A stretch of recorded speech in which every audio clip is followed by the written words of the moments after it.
En fait, ce qui se passe, c'est que lui me répond en me frappant au visage. Donc, en fait, j'ai 3 fractures. J'ai une fracture au niveau du nez, j'ai une fracture du plancher orbital. À l'heure d'aujourd'hui, j'ai toujours un œil plus petit, un œil plus grand à cause de ça. Ou je pense au bébé que j'ai perdu. Je pense tout le temps à lui. Je pleure souvent. J'ai l'intime conviction que c'était une fille. Donc, je lui ai donné un prénom. Et je pense souvent à ça et je suis complètement détruite. Je pense à toute ma vie. Je me dis, mais quelle vie!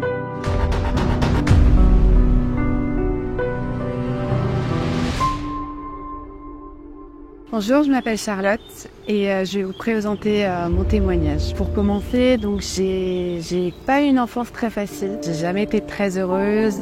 J'ai grandi dans un foyer où c'était pas facile. Et en fait, j'ai nourri une colère, j'ai nourri quelque chose qui était pas très bien. Et donc dans mon adolescence, c'était pas facile. J'étais remplie de colère, j'étais remplie d'amertume. Et en fait, quand j'ai eu 13 ans, je pense que c'était dans ces eaux-là, 12 ou 13 ans, j'ai accompagné une amie pour qu'on se voit, on fasse des sorties ensemble, etc. Et en fait, on était dans un groupe d'amis et du coup, il y avait des garçons. Et une fois, il y a un garçon qui m'a dit on se rejoint dans tel appart et on se rejoint tous ensemble. Et en fait, quand je suis arrivée dans l'appart, il était beaucoup plus âgé que moi. Je crois qu'il devait avoir 25 ou 30 ans déjà. Quand je suis arrivée dans l'appartement, en fait, il n'y avait pas les autres gens, il n'y avait que lui. Et en fait, je me suis rendu compte que j'étais plus ou moins enfermée. Il avait fermé la porte et que les autres ne venaient pas. Et quand je demandais où sont les autres, il ne me répondait pas en fait.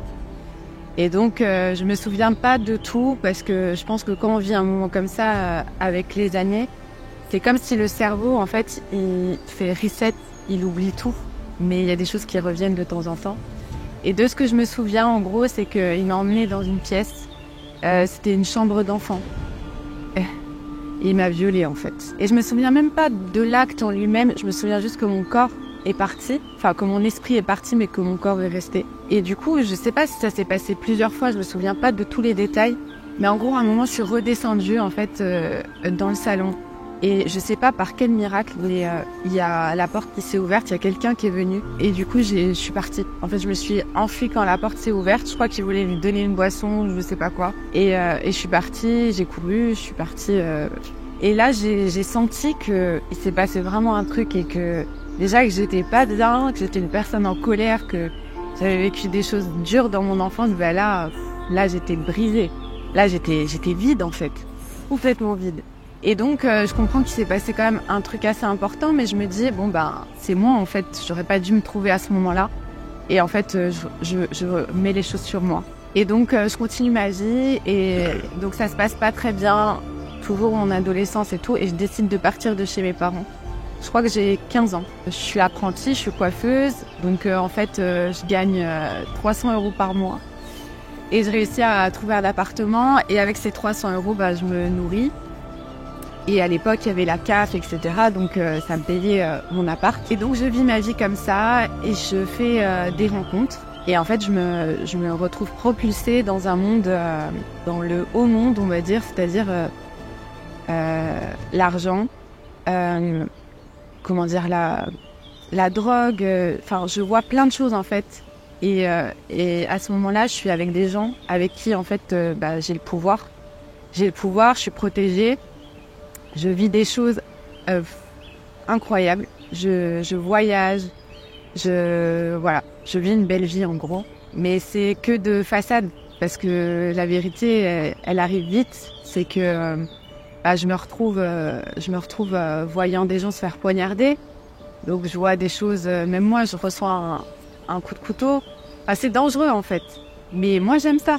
Parce que je suis brisée, parce que j'ai connu des choses. En fait, je suis plus moi-même. Tout ce que je veux, c'est plus penser à moi et vivre cette vie, et ça me va très bien. Dans un monde où on voit le vice, on voit les gens sont... Voilà, c'est tout dans la malice, dans le vice. Et voilà. Et en fait, à un moment donné, je me dis, mais ma vie, c'est vraiment nul, quoi. J'ai vécu toutes ces années où j'ai souffert. Là, je suis pas dans une bonne situation. Et en fait, il y a un soir où je me dis, en fait, la vie, elle sert à rien. Et pourquoi pas en fait en finir, parce que c'est quoi cette vie où il y a que des malheurs, il y a que des mauvaises choses. Du coup, le soir, je suis chez moi et je prends de l'alcool avec des médicaments. Et j'ai vraiment envie de mourir. Je repense à mon enfance, je repense à ce que j'ai vécu, je repense à toute cette violence que j'ai vue. Et du coup, je m'en vais en fait. Mais sauf que quand je m'en vais, je me rends compte que c'est pas là où je vais, c'est pas bon. Je sens que c'est noir, que c'est vide, qu'il y a quelque chose de très mauvais dans l'acte que je viens de faire. Et je suis placée en réanimation, donc je suis en réanimation. Par chance, je meurs pas en fait. Et je vois ma mère à mon chevet, donc qui vient. Là, je prends conscience que ce que j'ai fait, c'est vraiment égoïste et que j'ai fait souffrir ma mère, je lui ai fait du mal. Et en fait, je m'en veux. Et je vois un psychologue et le psy, il me pose des questions, il me dit pourquoi t'as fait ça. Je veux pas trop parler en fait. Et du coup, il me laisse repartir comme ça et je me dis je recommencerai plus jamais. C'est une erreur dans ma vie en gros. Donc je me remets difficilement de tout ça. Je crois que je suis encore très très peinée. J'arrive pas à passer à autre chose. Des choses du passé en fait reviennent tout le temps. Et de pire en pire parce qu'en fait je suis toujours dans ce milieu-là. Moi je prends pas de drogue. J'ai de la chance que j'ai jamais été attirée par cette drogue, mais je vois des gens en prendre.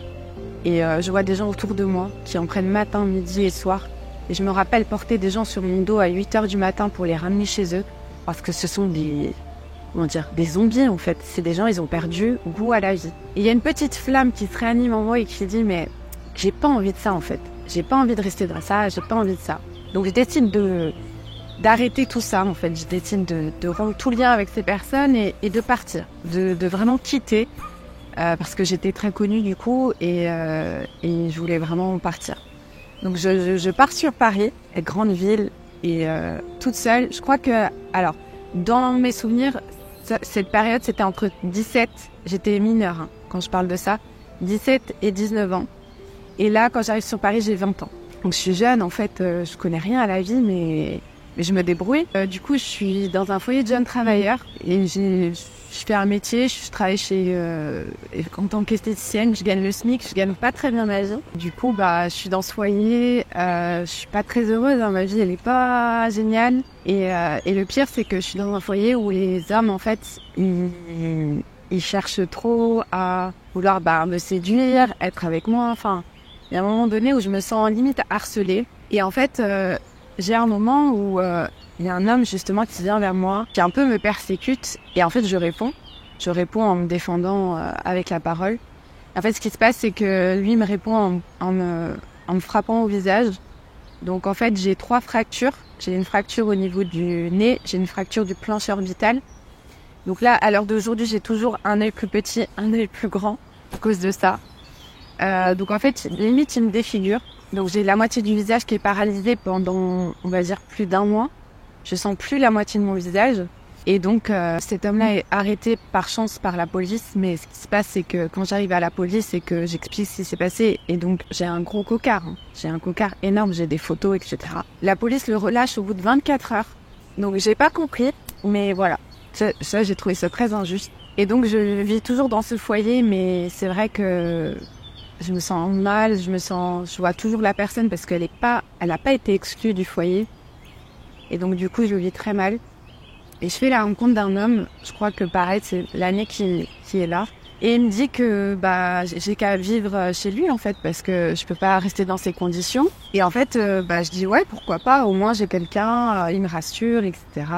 Je serais bien quoi. Donc je vais vivre avec lui. Et là, ma vie c'est un enfer. Il me rabaisse, il me parle mal. Et il me dit tout le temps que je suis incapable de tout. Il m'insulte tous les jours. Tous les jours. Je vais pas dire les insultes, mais j'ai le droit à des insultes. Tous les jours. Il me fait comprendre en gros que je suis pas capable de quoi que ce soit, Enfin, il me rabaisse beaucoup, quoi. Et du coup, je suis pas très heureuse dans ma vie. Et par contre, je continue à travailler, je continue à être une bosseuse, je lâche rien dans ma vie. Et il y a un jour où, je sais pas, il me prend la tête pour... En fait, je dormais et il réussit à m'insulter quand je dors. Carrément. Et du coup, à un moment, je suis dans la salle de bain, je me souviens, je suis dans la baignoire. Et en fait, il m'étrangle dans la baignoire. Je me vois encore avec sa main sur ma gorge. Et en fait, je me dis, est-ce que c'est le moment? Parce qu'il lâchait pas, en fait. Est-ce que c'est le moment? Est-ce que c'est pas le moment? Et en fait, à un moment, il va lâcher, heureusement. Et il me tire dans la chambre. Et là, en fait, il continue à me frapper au visage. Et le lendemain, je me réveille avec 2 cocards. Parce que quand on frappe sur la tête, en fait, c'est au niveau des yeux que ça sort. Donc, j'ai 2 cocards. Et là, je me dis, mais c'est quoi tout le temps, en fait, je vais vivre de la violence, c'est pas possible. Et du coup, je prends conscience que c'est pas du tout ce que je veux, mais j'arrive pas à m'en sortir. C'est comme quelque chose qui... En fait, c'est la façon d'être avec moi. Me fait toujours rester. C'est comme une drogue, c'est comme une addiction, en fait. C'est comme quelque chose que j'arrive pas à me détacher.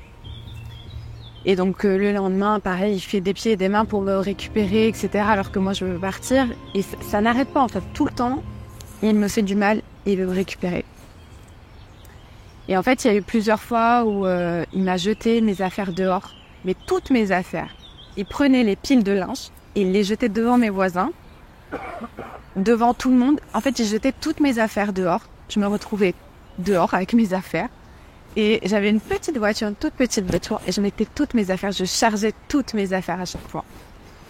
Et un coup, j'allais chez ma cousine. Un coup, j'allais chez ma mère. Un coup, j'allais... Mais ça durait trop. Et en fait, ça se reproduisait à chaque fois. Et il y a un jour où j'étais dans ma voiture et franchement, j'en pouvais plus. Je disais, mais c'est pas possible. Quand est-ce que je vais me sortir de ça? Et j'ai une petite voix à l'intérieur qui me dit, arrête ça, et cherche un appartement. Et moi, je réponds en fait un peu à cette voix et je me dis, mais comment je vais... J'ai pas beaucoup d'argent, sur Paris, c'est dur de trouver un appartement en fait. J'ai pas de garantie, etc. Et en fait, il y a une voix qui me dit, mais non, je t'ai pas dit qu'en fait tu serais locataire. Je cherche à être propriétaire. Et moi, je me dis, c'est pas possible. Donc, j'écoute cette voix quand même et je dis, pourquoi pas en fait. Ce serait l'occasion de vraiment partir. Et voilà. Et je recherche donc à être propriétaire, je vois avec ma banque. Je vois que c'est un peu compliqué, que ça va pas forcément se faire et tout. Je fais des visites et là, je tombe sur un appartement dans une ville que je connais absolument pas. Et je tombe sur cet appartement.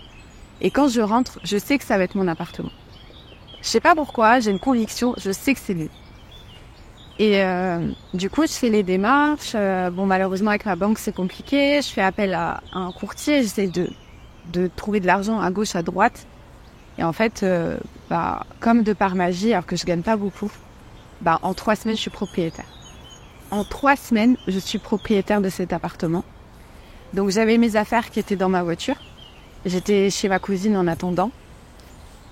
Et je passe de limite à dormir dans ma voiture à propriétaire. Donc là, franchement, c'était vraiment quelque chose d'important dans ma vie. J'en prenais pas encore conscience. Du coup, je vais récupérer mes affaires chez mon ex. Et il me dit, tu vas où? Tu vas rien trouver. Tu fais n'importe quoi. Pareil, il me rabaisse. Et là, je le regarde, je lui dis, je suis propriétaire. En 3 semaines, je suis devenue propriétaire. J'ai pris mes affaires. Ça a duré 5 ans. Donc, je l'ai rencontré, j'avais 20 ans. À 25 ans, je suis sortie de ça. Mais 5 ans où j'ai souffert, où j'étais en dépression, où il m'a fait du mal. C'était une relation très, très toxique. Et du coup, je réussis à partir, donc je deviens propriétaire. Et je suis trop contente de ma vie. Je suis vraiment contente. Sauf que, voilà, quand t'as pas été construite dans ton enfance, quand t'as pas eu des repères, en fait, tu cherches les hommes. Tu cherches à être rassurée par un homme. Et je retombe sur un autre homme. Et là, ça va de mal en pire. En fait, cet homme, il a une bonne situation. C'est un homme bien, on va dire, entre guillemets, de ce que les gens en disent. Et il a déjà un petit garçon. Donc son petit garçon, en fait, je le prends comme mon fils. On a une vraie relation et je l'aime beaucoup. En fait, c'est un enfant adorable. Et encore aujourd'hui, j'ai beaucoup d'amour pour lui. Et donc, je m'installais avec lui. Et en fait, ça tombait bien à ce moment-là parce que mon petit frère était muté, en fait, sur Paris. Et du coup, je lui laisse mon appartement. Je laisse à mon petit frère et sa femme. Et moi, je vais vivre avec mon mari. Donc, donc on s'est mariés religieusement. Il y avait ma famille, sa famille. Donc, je me dis, là, je fais les choses bien, je me marie, tout ça, tout va bien. Et en fait, au bout d'un mois, je tombe enceinte de lui. Donc voilà, quand j'apprends la nouvelle, je suis pas très contente parce que je me dis, c'était pas prévu, c'était pas ce que je voulais, je le connais pas encore assez bien. Et mais je prends quand même la nouvelle et je me dis, je suis mariée, donc après tout, pourquoi pas, c'est le moment d'avoir des enfants. Donc je préviens ma famille, je leur dis que je suis enceinte, etc. Tout le monde est plutôt content. Et voilà. Donc je vis ma grossesse un peu difficilement, je suis super malade. Pour celles qui ont vécu ça, franchement, c'est pas facile. Je suis très très malade. Je suis très fatiguée. Je continue à travailler, je prends les transports, je suis pas bien. Je n'aime pas le truc hyper bien. Et à 2 mois et demi, en fait, on m'annonce que je vais être expulsée de l'appartement. Je dis mais comment ça? Et en fait, je me rends compte que la personne avec qui je vis ne paye pas son loyer. Donc ça fait 1 an et demi, voire 2 ans qu'il ne paye pas le loyer. Il a 12 000 € de retard de loyer. Donc moi, j'avais mis toutes mes affaires. J'avais économisé pour m'acheter un matelas, pour acheter tout. J'ai galéré dans ma vie. Et je me dis, c'est pas possible, on ne peut pas prendre toutes mes affaires. Donc je trouve un box à la dernière minute. Je mets toutes mes affaires dans le box. Et je fais le déménagement, en fait, alors que je suis enceinte de 2 mois et demi. Je suis malade et limite le soir je saigne parce que je porte des matelas, je porte des trucs avec lui. Et lui, il n'a pas longtemps. Donc je me retrouve expulsée. Je suis dans une caravane Airbnb. Je sais pas si vous imaginez le truc, mais en gros, je suis vraiment down. Là, donc dans la caravane, enceinte de 2 mois et demi, je suis malade. Je me rends compte que je suis avec un mari qui m'a menti. Et c'est pas fini. Donc il part pour trouver un peu d'argent, etc. Je sais pas trop ce qu'il fait. Et je fouille ses papiers, tous ses documents. Je fouille tout. Et je me rends compte qu'il m'a menti sur ses origines, son nom, qu'il m'a menti sur sa situation, qu'il m'a menti sur tout. Donc je me dis, comment je vais avoir un enfant avec cette personne? Enfin, moi je suis quelqu'un d'assez honnête de base. Et je pense que c'est ça qui m'a beaucoup, des fois, fait défaut. Mais en vrai, c'est une qualité, il faut la garder, je pense. Mais moi, j'ai dit toute la vérité sur ma vie, mais lui, non. Et en fait, je me dis, je vais pas rester. Je vais pas rester avec cette personne. Donc, je prends courage et je prends mes affaires et je pars. Et là, il me suit, il se met devant ma voiture, il dit qu'il va se suicider. Mais j'ai toujours cette force de dire, mais non, je pars. Tu m'as menti, je pars. Du coup, je pars et par contre, il se pose la question de qu'est-ce que je vais faire avec cet enfant, en fait. Parce que je suis enceinte et je me vois pas garder un enfant si j'ai pas de papa. Et du coup, sur Paris, c'était pas possible en fait de faire un avortement parce que les temps de délai étaient trop longs. J'aurais dû aller en Espagne ou je sais pas dans quel pays. Du coup, je retourne dans ma ville d'origine chez mes parents et là, le délai est moins long. Donc, je crois que je suis à 2 jours de plus pouvoir avorter. Et en fait, je prends le rendez-vous, mais avant le rendez-vous, en fait, je prends conscience que, vous savez, j'avais une application, en fait, sur mon téléphone, où on voyait à quelle taille le bébé, il grandissait. Et en fait, à 2 mois et demi, il était quand même assez grand, il y avait déjà ses mains, ses pieds, son visage. Et je regardais l'application, et je me disais, Charlotte, tu vas faire ça. Tu vas tuer un bébé de cette taille. Et quand je prends rendez-vous chez l'infirmière, le médecin, l'anesthésiste, je crois, je lui explique, je lui dis, mais c'est grand quand même. Et ils me disent, non, c'est pas si grand que ça, vous inquiétez pas, c'est rien. Je dis, ok. Et j'avais ma famille et des membres de mon entourage qui me poussaient un peu à faire ça parce que, en fait, ils auraient peut-être pas voulu assumer, déjà que j'étais pas facile à assumer, mais m'assumer avec un bébé, ça aurait été trop compliqué. Et même moi, je me sentais pas. Puis sans papa, c'était pas la peine. En fait, je voulais pas donner cette vie à cet enfant. Mais bon, c'était pas forcément à moi de le décider sur l'instant. Donc bref, je prends cette décision. Et donc j'avorte. Je suis dans la salle d'opération, je suis seule. Je m'endors, je me réveille. Et en fait, sur le moment, je suis soulagée parce que ça m'enlève quand même un poids. Ça m'avait mis beaucoup de stress, d'angoisse. Et je saigne beaucoup, j'ai beaucoup de saignements. Et je me souviens, je ressors de l'hôpital et je saigne, je marche. Je suis là en mode... Et je fumais à l'époque. J'allume ma première clope en mode... voilà. Genre, je sens que j'ai vécu une épreuve quand même. Et donc, je reprends ma vie, je retourne en fait vivre chez moi, dans mon appartement. Il y a toujours mon petit frère avec ma belle-sœur. Et j'avoue qu'après, je vis pas des moments hyper faciles. Donc, mon petit frère, en fait, il est déjà chrétien. Donc, lui, il a rencontré Jésus quand il avait 20 ans. Et donc, du coup, il m'emmène, en fait, dans une église parce qu'il voit que je suis seule, que je viens de vivre un moment compliqué. Et du coup, je pense qu'il veut que je vive des moments sympas en famille. Et donc, je vais à l'église et en fait, il se passe rien. En gros, genre, j'aime bien le moment, mais bon, il se passe rien. Donc, on rentre, tout ça. Lui, il décide de partir, puisqu'on va pas vivre tout le temps ensemble. Il y a sa femme avec nous. Et du coup, là, je vis des moments où, pendant 6 mois, je fais vraiment une traversée du désert. Mais vraiment. Où je pense au bébé que j'ai perdu. Je pense tout le temps à lui. Je pleure souvent. Je me dis, j'ai l'intime conviction que c'était une fille, donc je lui ai donné un prénom. Et je pense souvent à ça et je suis complètement détruite. Je pense à toute ma vie. Je me dis, mais quelle vie! Et il y a pire, hein. Bien sûr, je dis pas, il y a 100 fois pire. Mais en tout cas, j'ai beaucoup de choses sur les épaules. Et un soir, je suis chez moi. Et ce soir-là, je suis sur mon parquet. Je suis en train de pleurer, mais comme j'ai jamais pleuré de ma vie. Et en fait... cette fois, je m'adresse directement à ce que je pense être Dieu, puisque j'ai quand même une foi. Mais je ne sais pas qui est Dieu, en fait. Je ne sais pas si c'est Allah, je ne sais pas si c'est... je sais pas qui c'est, mais je sais qu'il y a une force, il y a une puissance que je ne peux pas exprimer. Je sais qu'il y a quelque chose au-dessus de moi, donc je m'adresse à lui, en fait. Et là, je lui dis, tu m'as vu. Et je dis, tu sais tout ce qui s'est passé. Je lui dis, moi, j'ai quand même une petite foi. Est-ce que tu peux me répondre? Pourquoi j'ai vécu tout ça? Pourquoi tu m'as fait endurer tout ça? En fait, je suis en colère contre lui, limite. Et je lui dis, donne-moi une réponse, parce que si tu m'en donnes pas... Tu te souviens, la dernière fois, quand j'ai voulu mettre fin à mes jours, cette fois, je vais vraiment mettre fin à mes jours. Et j'étais déterminée, en fait. J'étais déterminée, c'était la dernière fois. Et donc, c'est un peu un pourquoi, en fait. Pourquoi cette vie? Pourquoi tout ça?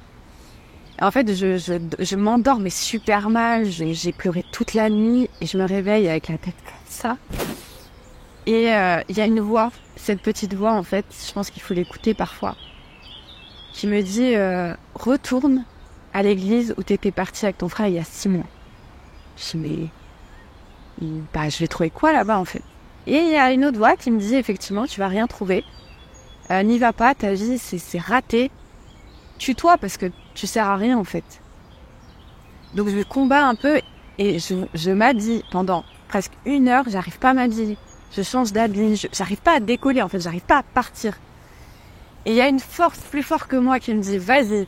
Et donc je pars, je prends ma voiture, je retourne à l'église où j'ai été. Je connais personne. Hein. Je m'assois.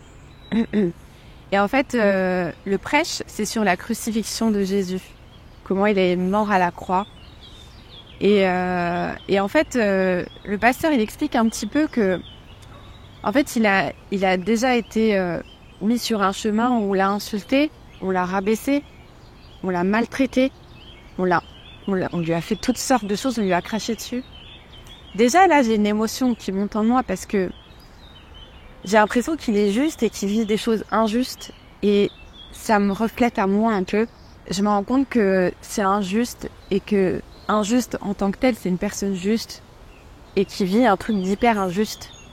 Comme moi, en fait, je me dis, mais ta vie, elle était injuste. Pourquoi t'as vécu tout ça? Tu méritais pas ça. Et en fait, ça va jusqu'à quand il prend les clous dans les mains, dans les pieds. Et là, en fait, je me rends compte qu'il vit une souffrance tellement immense et je pleure. En fait, je pleure, mais je pleure des larmes, mais de compassion pour lui. Je me dis, mais comment on a pu lui faire ça? Comment il a pu prendre tout ça? Comment il a souffert? Et là, en fait, il y a quelque chose qui rentre en moi. Je ne saurais pas vous expliquer. C'est quelque chose que je n'ai jamais connu dans le monde. C'est un amour qui tombe sur moi, dans mon cœur, qui me réchauffe, Et en fait, je me sens aimée, je fais la rencontre, en fait. C'est comme si je fais la rencontre de Jésus il y a 2000 ans. Je suis à la croix. Je suis à Golgotha, en fait. Je suis devant lui. Je suis à la croix devant lui. Et il me dit, ma fille, c'est pour toi. C'est pour toi que j'ai fait ça. Je me suis chargée de tes souffrances. Toi qui souffrais. Je me suis chargée de tout ça. Et je suis venue te sauver. Je suis venue te sauver parce que j'ai vu ton cœur brisé. J'ai vu ce que tu as vécu. Et en fait, la veille, quand j'ai posé la question pourquoi, il m'a répondu que c'était lui, en fait. Mais pourquoi ? C'est grâce à lui que j'ai été sauvée. Et j'ai compris, en fait, que d'avoir vécu ça, c'était une bénédiction parce que j'ai rencontré Jésus, en fait. J'ai rencontré l'amour de ma vie. J'ai rencontré celui qui a pensé toutes mes blessures. Et quand on dit que l'Éternel est proche de ceux qui ont le cœur brisé, j'avais le cœur brisé, vraiment. Et j'avais plus d'espoir en rien. Et en fait, à la croix, il a pris pour toutes mes souffrances, pour tout ce que j'ai vécu. Et là, franchement, j'ai reçu un truc immense. C'était une lueur d'espoir dans tout ce que j'ai vécu. Et donc après, il se passe un moment où du coup, je suis un peu restaurée. Je me rends compte que je suis colérique. Je me rends compte que j'ai beaucoup de ressentiments en moi. Et en fait, il travaille tout ça en moi. Et je décide de me baptiser. Donc, je prends le baptême 5 mois après. Et je reçois le Saint-Esprit. Quelque chose que je pensais qui était écrit dans les livres, quelque chose qui n'existait pas. Je reçois vraiment le Saint-Esprit. Et là, il y a quelque chose qui vit en moi. Et qui me restaure, qui me donne de la joie. Et en fait, pendant tout ce temps, je crois que ça fait 2 ans que j'ai rencontré Jésus. Et en fait, il m'a restaurée. Je n'ai plus de colère, j'ai plus de ressentiment. Ça a été dur, hein. Tout ce que j'ai vécu dans ma vie avant, c'est passé. Et j'ai une nouvelle vie avec lui. Et en fait, je suis vraiment très heureuse de l'avoir rencontré. Et je pense que chacun qui est dans une situation où, justement, vous vivez des choses liées à la souffrance, au passé, vous êtes dans la meilleure des positions parce que il est là pour vous, en premier pour ces personnes-là, pour ceux qui souffrent, pour ceux qui ont mal. Il faut juste un moment, je passe le chercher. Et c'est ce que j'ai fait, je l'ai trouvé. Et quand il dit que si vous frappez, eh ben, il va ouvrir, c'est vrai. C'est vrai. Vous pouvez frapper, il sera là. Donc voilà, c'était mon témoignage. En tout cas, j'étais ravie de le partager. Et je suis vraiment dans la joie de partager ça aujourd'hui parce que je suis un miracle quand même de Dieu. J'aurais dû sûrement pas être là. Et finalement, je suis là. Et c'est une grâce immense. Et voilà, super contente d'avoir partagé mon témoignage.